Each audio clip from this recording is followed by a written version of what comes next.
what's going on, you guys? It's your boy Rebirth here to bring you a video on the son of Ichigo and Orihime Inoue, Kazui Kurosaki, a person I like to consider the Unholy Newborn. And by the end of this video, I'll let you know why I've named him that, the Unholy Newborn. Now, I think Kubo has laid the groundwork for what's going to be a very intriguing character moving forward, and I want to give you a bunch of reasons why. So, imagine you're in the position in Kubo, and you have to come up with this character to be the hallmark for the next generation of Bleach. Not literally, but kind of. Like, he is Ichigo's son after all. It's like, you know, it's pretty straightforward in that regard. He has a couple of options to make. How do you craft this character? Do you make him like Ichigo? Do you make him completely different? Because there are different authors in manga today who, in my personal opinion, in an attempt to elevate these new characters, demean and bring down the original characters that we initially fell in love with. And what I think here is that Kubo has made the right choice with Kazui Kurosaki and is setting him up to be quite compelling and intriguing. Kazui Kurosaki is not like Ichigo or Orihime. He's a very nice blend of both. He has Orihime's open-spirited mentality with a hint of Ichigo's mean streak character, and it all comes together to form this quiet, well-mannered, polite individual who is still not going to do what you want him to do, but instead of turning you down by blowing you off like Ichigo would, he'll politely and wittingly tell you that he's not going to do it. And this is shown perfectly in the chapter New Breath from Hell, where Kazui wakes up and he's trying to go out in the middle of the night, and Kon wants him to stop, and Kon tells him, "You promised your mother that you'd behave." And Kazui says, "Well, I promised Mister that I would come see him." So Kon asks him, "Well, which promise is more important?" He wittingly says, "The promise I made first." So you see, he's actually not listening to what Kon is saying. He's presumably not listening to Orihime because Orihime asked him to promise to behave. We see in the last chapter of Bleach, chapter 686, that he's over, like, hiding, or not hiding, but he's like at Hiyori's hideout place, trying to... Actually, we don't even know what he was doing at Hiyori's place, but we know that he was there, and the moment Hiyori shows up, he runs away. So he has this streak of not doing what he's told. But unlike characters like Naruto, who would blasphemously and like very in your face, like, "I'm not listening to you and I'm just gonna go and do my own thing," Kazui does the same thing, but in a very chill, quiet, polite manner, where you're still not going to get what you want, but he's going to turn you down in a cool, controlled way. If there's one word I could use to describe Kazui, I would use pure. Not pure good or pure evil, just pure. And there are many things that lend itself to this message and to this idea. The things he does are morally questionable and quite borderline demonic, but his attitude is one of complete apathy. He doesn't care, or he doesn't see the evil sides of things. This is best shown when he leaves his poor soul to, I'm just gonna say as it is, it looks like it's a portal to hell. He opens up a portal to hell with all this dark energy and the teeth on the mouth of the portal, but to him, he's just like, hey, everyone is on that side with a smile on his face. It's like complete apathy, even though any right-minded individual would know a creepy portal when they see one. But Kazui, he doesn't think that way. He's completely different. Nothing ever seems to faze him, and even though we haven't seen a lot of Kazui, I wouldn't be surprised if after Kubo adds more chapters to this, it's confirmed that Kazui is just an individual who doesn't get flustered. He's always in control. Whether you want to consider that control good or bad is up to you. But even at the end of the chapter, as he's walking down the street, he casts his eyes to the sky, and there is a literal portal to hell with skulls on the gates and an eye looking at him. And you know his reaction? He smiles as he looks up to it. Like, this kid is weird. Something's going on with this boy. I don't know what, but it's creeping me out, and I love it. It's so compelling. Unfortunately, that's all the information we have on Kazui in the canon. Like, that's all the information I can get from what we've given. The latter part of chapter 686 and this chapter New Breath from Hell. But I don't want the video to end there, because I do want you guys to do me a favor. Once this video is done, go to the comment section below and answer this question. If Kubo presumably would ask you what you wanted from the character of Kazui, what would you say? So you guys can just drop that in the comment section down below. This is my answer. When I look at the character of Kazui, from what Kubo's already done to where it could presumably go, I came up with the title of this video, The Unholy Newborn. And I want to explain to you why I think this phrase is going to and should probably encompass the essence of Kazui Kurosaki's character. Now, The Unholy Newborn is my idea of trying to condense what I think is the essence of his character, which is newborn babies are always presumed to be pure because they're babies, they're innocent, but unholy is the opposite of holy. It's supposed to represent a character who appears and in many ways is innocent and holy, but everything they do is morally reprehensible and anything but holy. And that's what I think Kazui is and is going to be. A character, a person who does things that are morally reprehensible. When you look at him and you interact with him, you wouldn't think that he would be at the core and at the genesis of these evil acts. If Kazui has indeed been sending souls to hell instead of the Soul Society, that is a morally reprehensible thing. That is wrong. It is wrong. Whether he knows it or not is yet to be seen, but whether he knows it or not, it's still wrong. Alright? He's a good kid who's seemingly doing bad things. He's an unholy newborn, you know? I wouldn't be surprised, like this is not confirmed, but I wouldn't be surprised if as the chapters keep flowing in, we learn that when Kazui, you know how when Soripers kill hollows, they don't actually kill them, it's a form of purification, but when Quincy's do so, they actually kill them. I wouldn't be surprised if Kazui is also doing this thing where instead of like Soripers meet a soul, they do the Konso, alright? But when Kazui meets a soul, he sends it to hell. Soripers meet a hollow, they kill it, but they don't actually kill it, they purify it. Kazui meets a hollow, instead of purifying it, I wouldn't be surprised if he does something weird with the hollows as well.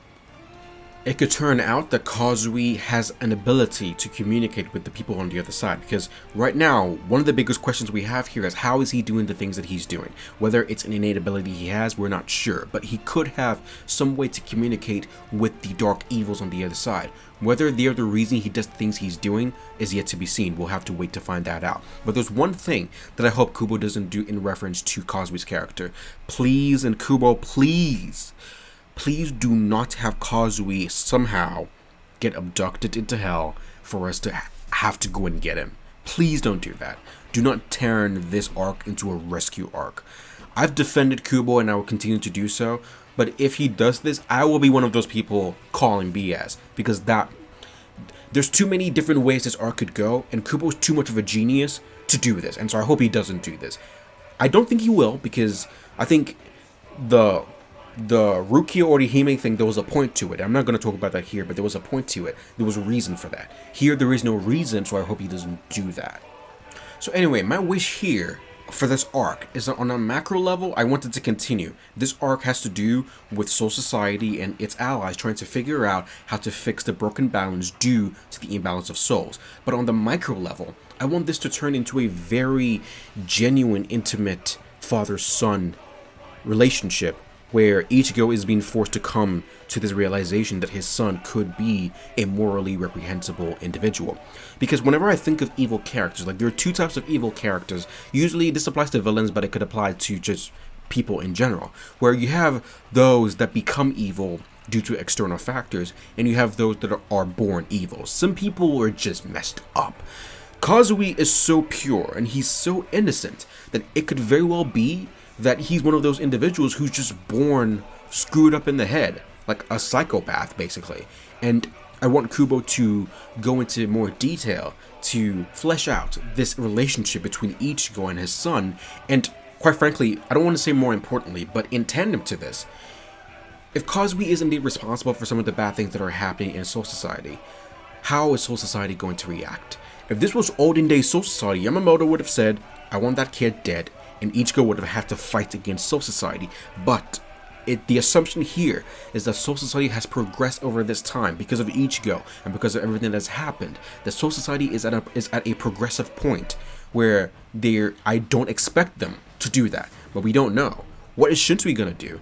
Is Shinsui actually going to, I mean, if it comes to it, is Shinsui going to have the captains go and try to kill Ichigo Kurosaki's kid? Are we really gonna do that? Another way this could go is if Kubo wants to go the route of Ichigo was a descendant of Yuha, so Kazui, by extension, is also a descendant of Yuha. The blood of Yuha flows within Kazui. If Kubo wants to go the route of having the blood that's flowing through his veins have something to do with the mean streak he has in him, where Yuha's connection to Kazui is stronger than anything else, sure, you can go that route, and there are many different ways you could go with that as well. Another way Kubo could go with this, and this is actually a video idea that I'm going to do in the future, hopefully, I'll see what I can do, but you know how the Shiba clan used to be one of the 4 great noble houses, or I guess part of when it was 5, and now it's no longer a part of it because Kain Shiba died, and also because Isshin Kurosaki, well, Isshin Shiba, like, was lost to time and everything. Right now, if we analyze the abilities of the Shiba clan, isn't it fair to say that they now possess enough power to be reinstated as a noble house? Don't you think? Kukaku Shiba, Gonju Shiba, Gonju, Ichigo, Isshin's alive, Kazui's here now, you know? Like, I think the Shiba clan should be reinstated because they have enough big dudes for it to matter. Like, who does the Kuchiki clan have? Byakuya and Rukia? Who else? As far as we know, not much else, you know? So, I think that if Kubo wants to go the route of Kazui being a descendant of the Shiba clan, and the Shiba clan being part of the original, well, I don't want to say the original, but being part of the noble houses who had a hand in the formation of the world as we know it. If he wants to go in there and then expand on the world of Bleach like that, also 100 power, like all the power to you. I know that the Camp for Your Own World novels speak about these things, but I'm trying to take my time with the novels. Like, I got them here right now, and I'm going to be making videos on these, so I don't know what happens in some of these later volumes. I haven't gotten there yet, so maybe that does change my mind on some of these things, but ultimately, that's what I think. I also think that Ichika could have a role to play here in her relationship with Kazui, because we know that Ichika likes Kazui. Although it does seem like Kazui doesn't really care about Ichika, so we'll have to see how things develop on that end. But we could get a very nice emotional narrative between Ichika and Kazui, and maybe her trying to help him or bring him back from this proverbial darkness that he seems to be existing in. So look, all in all, if Kubo plays his cards right, Kubo could be one of those few authors who does the passing of the torch from one generation to another smoothly and effectively. Right now, what he's doing that I love so much is that instead of having the main characters who we love go to the background, he's instead made these new characters be the ones in the background. Because whenever you're pressed with this issue, being an author, and you have the main cast of characters, and you're trying to branch over to a new generation, you have a bunch of options on what to do about this. And we can talk about what Boruto did, we can talk about what Toriyama did with Dragon Ball. I'm not necessarily going to, like, you guys know it, I'm not going to pull comparisons to these shows. But this is the point, this is the fact. What Kubo was doing here is, you have your main cast of characters, those are your primary characters, and then you have the new characters who are coming in, like Ichika and Kazui and a bunch of these new individuals of the next generation who are your secondary characters.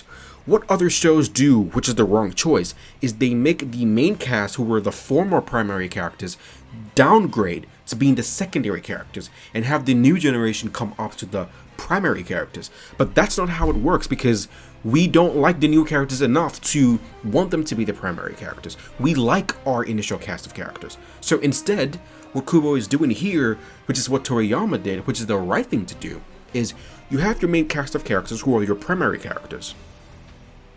You keep them as your primary characters. Keep them there, and then you introduce your new generation who you know are going to take the torch from them, and you make them your secondary characters, so that now they're there, but they're not the ones in the spotlight. They're there, but they're not the driving force behind the plot. They may play important parts, but it's not about them. Not yet. And as time goes on, you construct a narrative that formulates an organic passing of the torch from primary to secondary, so that they can then step up to take their rightful place. And that is what Kubo is doing here. That's what I believe. And I think this is going to work out perfectly, because if Shueisha really want a long-term Bleach content plan, and Kubo is currently in the process of setting down the foundations, if he focuses on establishing this new narrative with the primary cast of characters that we love from the OG Bleach, he gets the time to do a whole story with them alone, and then after that organically hand it over to the next generation, being Kazui, and then go from there, to where no one can complain at that point, because it's not like he ended things with Bleach. No, he gave you something new with the original characters, and then slowly transitioned, which is the better thing to do, alright? That's the better option to do in this situation. So anyway, that's my thoughts on Kazui Kurosaki as a character, what we know and what I would like to see from him in the future, along with my ideas around New Breath from Hell, or I guess I should say Howl from the Jaws of Hell arc. So, let me know what you think in the comment section down below. If you like this video, please be sure to like, comment, and subscribe. This is your boy Rebirth, signing off. Peace.